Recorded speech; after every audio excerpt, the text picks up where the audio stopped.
दुश्मने जां को मात कर लीजिए। 4 दिन एहतियात कर लीजिए। अपने घर के हसीन मकीनों को अपनी कुल कायनात कर लीजिए। रहम खुद पर अगर नहीं आता, अपने बच्चों के साथ कर लीजिए।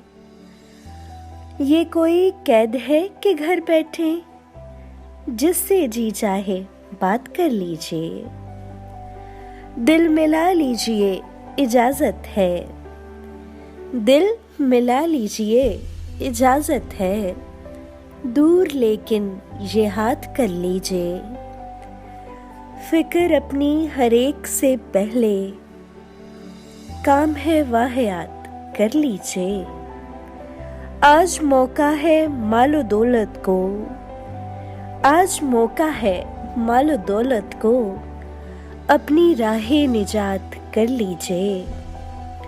ये हिफाजत भी एक इबादत है, ये हिफाजत भी एक इबादत है। जिस कदर है बसात कर लीजिए।